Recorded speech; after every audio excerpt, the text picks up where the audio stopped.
안녕하세요. 돈이라면 사족을 못 쓰는 어머님과 똥인지 된장인지 분간도 못하고 날뛰는 시동생 때문에 시댁과 절연하게 된 30대 여성입니다.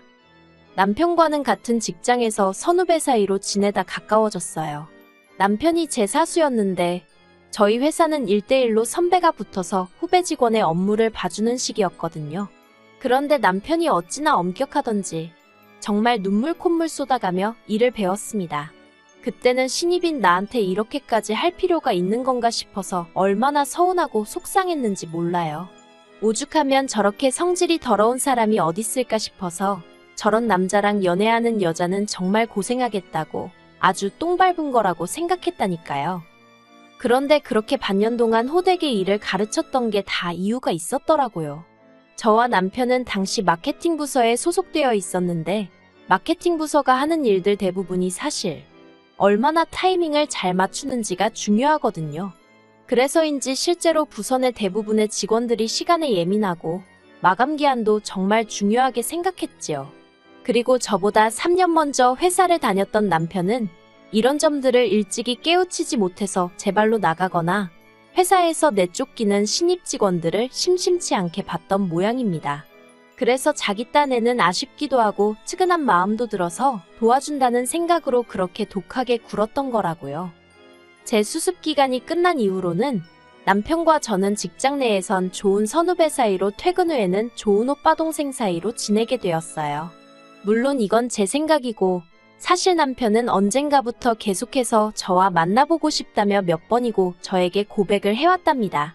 하지만 회사에서 사내 커플을 어떻게 생각할까 걱정도 되었고 젊은 남녀가 사귀다 헤어질 수도 있는 건데 그걸로 괜한 구설수에 오르내리진 않을지 걱정이 돼서 제가 계속 밀어내고 있었네요.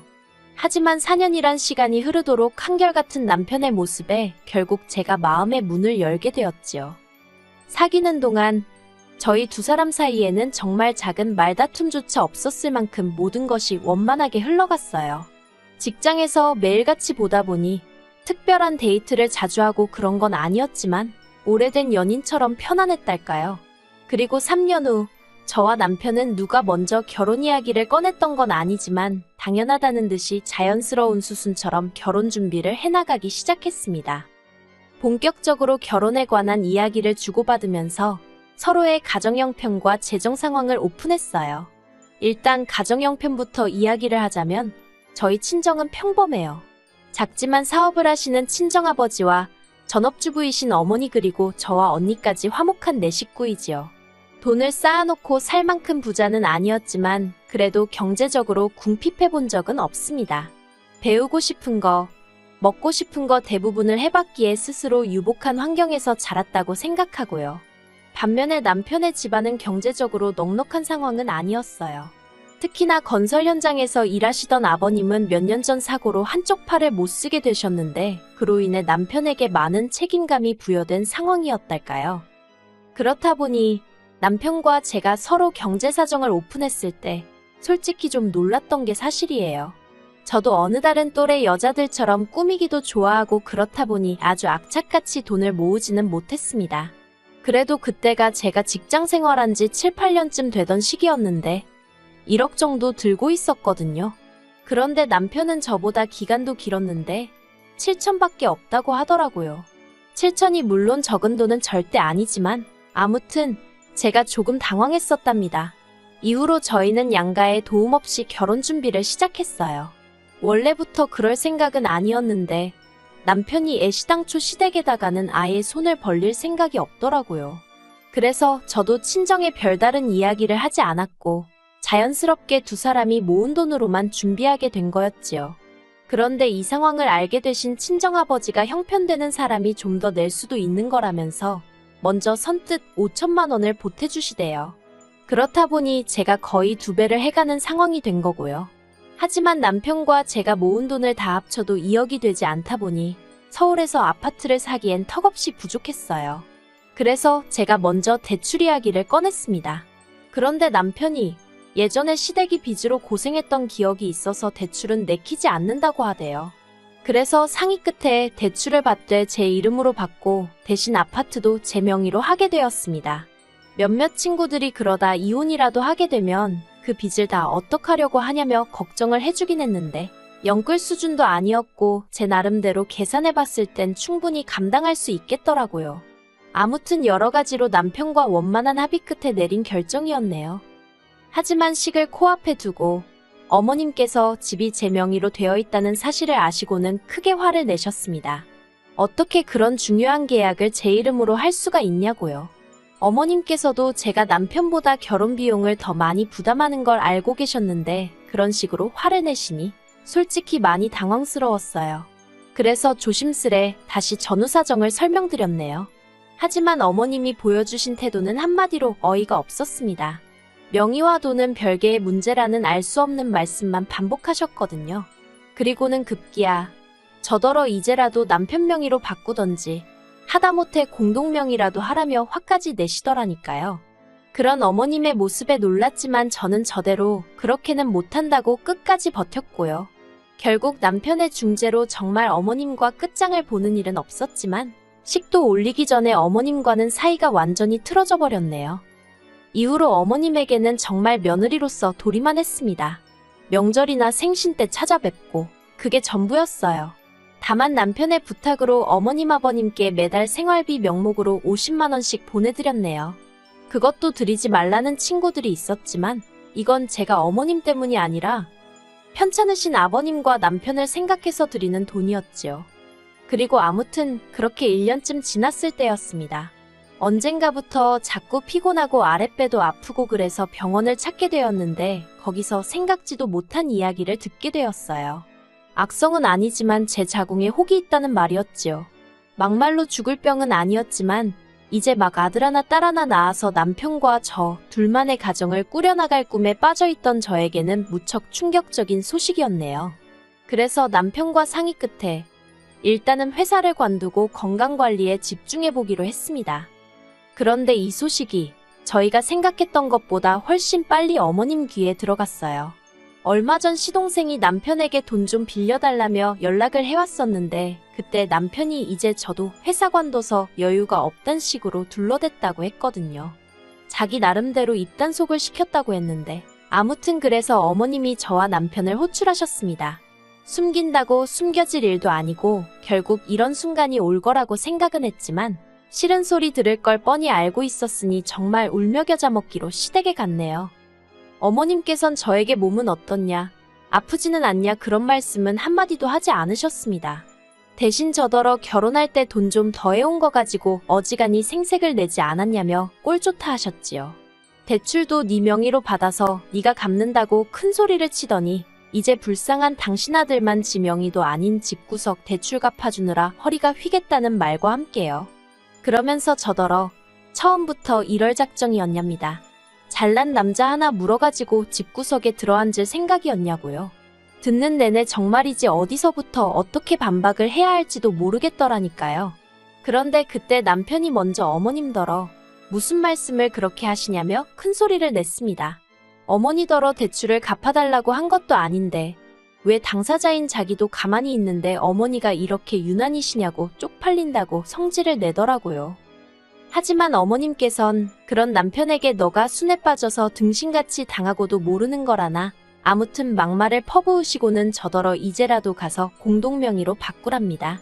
돈은 당신 아들이 벌어오는데 왜 네가 집을 꿰차고 있냐면서 저더러 양심도 없냐면서요. 거기다 낄 자리 안 낄 자리 분간도 못하는 시동생까지 어머님 편이라고 나서서는 저 같은 여자 만날까봐 저같이 어떤 여자가 자기한테 빨대 꽂을까봐 자기가 장가를 못 가겠대나 말 같지도 않은 소리를 하고 앉았더라니까요. 참고로 저희 시동생, 남편 동생이라서 제가 말을 아껴서 그렇지 대학도 중퇴하고 이후로 어머님한테 용돈 받아 쓰는 인간입니다. 무슨 공부라던가 취업 준비를 하는 것도 아니고 길거리 캐스팅으로 연예계에 데뷔하겠다며 맨날 부자 동네 남의 동네 가서 어슬렁거리는 게 일과인 한심한 인간이지요. 고등학교 때 같이 친하게 지내던 친구들 중 2명이 지금 잘나가는 연예인이긴 해요. 그런데 시동생은 학창시절 자기보다 못했던 애들이라면서 매번 까내리기 바쁘고 아무튼 제가 보기엔 30살이나 돼서 왜 저러고 사나 싶고 한심하기 짝이 없었네요. 그런데 그런 시동생이 갑자기 나서서는 저 같은 여자를 보고 남편한테 기생하는 기생충이라고 하는 거라나요. 그리고 그때였습니다. 남편이 진짜 당장이라도 시동생을 한 대 때릴 기세로 말 조심하라고 한마디 하더라고요. 그러자 시동생이 남편더러 형도 정신 좀 차리라면서 지방으로 도망을 가대요. 그러니 이제 어머님은 저 때문에 형제간의 의가 상했다. 이래서 사람이 잘 들어와야 한다. 정말이지 아파서 회사 관뒀다가 별의별 소리를 다 듣고 별의별 꼴을 다 본다 싶었습니다. 집으로 돌아오는 길 내내 남편이 정말 미안하다면서 사과에 사과를 거듭하대요. 하지만 남편이 사과를 했다고 해서 제 마음에 남은 상처가 바로 사라지지는 않았어요. 정말 직장을 관둔 게 제 잘못 같고 남편이 말로는 미안하다고 해도 속으로 외벌이를 하게 된 상황을 어떻게 생각할지 걱정이 되기 시작했지요. 그래서 결국 며칠 후 친정어머니께 어머님으로부터 들었던 폭언들 중 일부만 털어놓았습니다. 솔직히 수위 조절을 정말 많이 하긴 했어요. 있는 그대로 다 말하면 집안 대 집안으로 싸움 날 것 같았거든요. 그리고 제 이야기를 들은 친정어머니께선 이래서 여자도 항상 비상금도 만들어둬야 되고 그런 거라며 아버지와 상의해 보시겠다 하시대요. 그리고 한 달쯤 지났을 무렵 친정어머니께서 저에게 서류 하나를 건네주셨습니다. 바로 어머니가 가지고 있던 상가의 등기부등본이었지요. 저는 이런 건 필요 없다고 건강만 회복하면 바로 다시 직장을 찾을 거라고 몇 번이고 손사래를 쳤어요. 하지만 친정어머니께서 하시는 말씀이 이런 거라도 하나 쥐고 있으면 시어머니가 뭐라고 한들 시쳇말로 너는 떠들어라 하고 넘겨버릴 수 있답니다. 그리고 사실 말이 나왔으니 말이지만 처녀정 모은 돈 결혼에 다 쓰고 그나마 직장까지 관두고 나니까 그렇게 마음이 허할 수가 없었어요. 텅 빈 통장만 보고 있으면 한숨이 절로 나오더라니까요. 아무튼 그렇게 상가를 증여받게 되었습니다. 외벌이를 하게 되었다는 부담에 시달렸을 남편에게도 이 기쁜 소식을 알렸지요. 그런데 남편이 보인 반응은 뜻밖이었습니다. 저희 친정부모님께 몹시 감사해야 하면서도 시댁에는 말하지 말라고 신신당부를 했거든요. 저는 솔직히 당장이라도 어머님한테 상가 이야기를 하고 내가 당신 아들 등골을 빼먹지 않는다는 걸 알려드리고 싶었는데 말이에요. 하지만 제가 돈 자랑하고 싶어서 혹은 어머님께 인정받고 싶어서 환장을 했던 것도 아니고 남편이 말하지 말라는데 굳이 뭐하러 하나 싶대요. 그래서 아무 말도 안 하고 지냈어요. 그런데 얼마 지나지 않아서 남편이 왜 시댁에 말하지 말라고 했던 건지 이유를 알게 되었습니다. 그날은 웬일로 어머님한테 전화가 걸려왔는데 평소에 짜증 섞인 빈정거리는 톤이 아니라 말 그대로 앓는 소리를 내셨어요. 그리고는 하셨던 말씀이 간단하게 정리하자면 시동생이 어떤 여자를 임신시킨 탓에 급하게 식을 올려야 하는데 시동생 장가 보낼 돈이 없답니다. 그러면서 저더러 아파트를 담보로 대출을 좀 받아보라나요? 어이가 없었지요. 그리고 동시에 왜 남편이 어머님한테 상가 이야기를 하지 말라고 했는지 바로 납득이 되대요. 그래서 일단은 대출은 못 받는다고 했어요. 마음으로는 1,000만 원은 해줘야겠다 생각했지만 1,000만 원 얘기하면 2,000만 원 말씀하실 분이셨기에 따로 입 밖에 내지는 않았던 거예요. 하지만 며칠 뒤 시동생이 결혼할 여자를 소개시키겠다며 저희 부부더러 시댁으로 오라고 했던 날이었어요. 솔직히 시동생에 대한 감정은 좋지 않았지만 결혼 자체는 집안의 경사스러운 행사이니 그런 티를 내지는 않았네요. 그리고 그렇게 약속 당일 시댁에 도착했습니다. 어느 정도 어색함이 가시자 시동생은 뭐가 그리 좋은지 술을 연거푸 마셔대기 시작했어요. 그리고 취기가 올라서 그런 건지 뜬금없이 저희 남편더러 나는 형이 불쌍하다 그러는 거예요.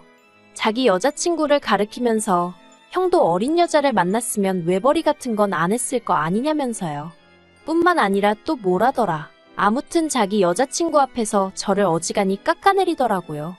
나중엔 어머님까지 가세해서는 시동생 여자친구더러 저를 닮지 않게 조심하라고 그러시는데 지금 생각해보면 거기서 시쳇말로 뚜껑이 완전히 열린 것 같아요. 남편은 남편대로 한심하다는 듯 어머님과 시동생을 보더니 이 사람 얼마 전에 월세 나오는 상가 증여받았다. 거기서만 한 달에 600~700은 나온다며 제 이야기를 하대요. 그리고는 시동생더러 하는 말이 너 장가갈 때 형수가 1,000만 원은 해주려던 모양이다. 그런데 그거 내가 못 해주게 할 거다 그러더군요. 게다가 그뿐만이 아니었어요. 남편은 어머님께도 아들 외벌이 하는 건 그렇게 안쓰러워 하시면서 달달이 50만 원씩은 꼭 받아가시지 않냐고 쏘아붙였거든요. 그리고는 어머님더러 어머님 말씀대로 외벌이로 살려니 힘들다며 이달부터 용돈 못 드린다 하더라니까요. 그리고 마지막으로 남편이 시동생 여자친구한테도 한마디 하대요. 재수 씨는 얼마나 들고 시집 오냐면서 아무튼 직장도 잘 다니고 살림도 잘하고 시어머니랑도 살갑게 지내는 좋은 며느리가 되기를 바란다나요.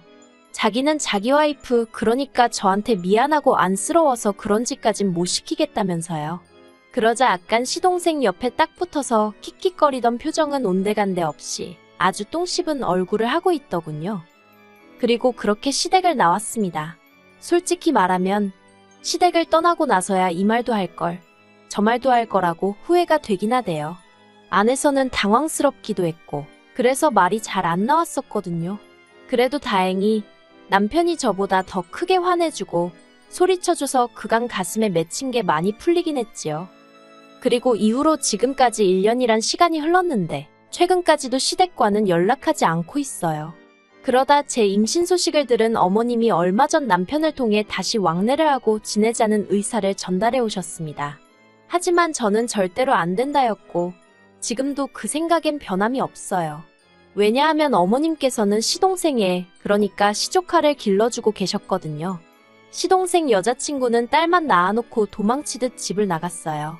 아무튼 그런 와중에 어머님하고 다시 왕래를 했다간 어쩌면 그 시동생 애를 저더러 키우라고 할지도 모르잖아요. 아니면 용돈도 안 드리고 있었으니까 다시 용돈에 이젠 시조카 키우는데 들어갈 돈까지 기대하실지도요.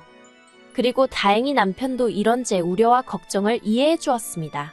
그래서 앞으로도 명절이나 어머님 아버님 생신 같은 날 남편만 잠깐 들려 얼굴을 비추고 오는 정도로 그만큼의 거리를 두고 살기로 했네요. 시간이 흐르다 보면 억지로 애쓰지 않아도 어머님과 다시 마주할 날이 있을지도 모르겠지만 적어도 그 시작이 저는 아닐 겁니다.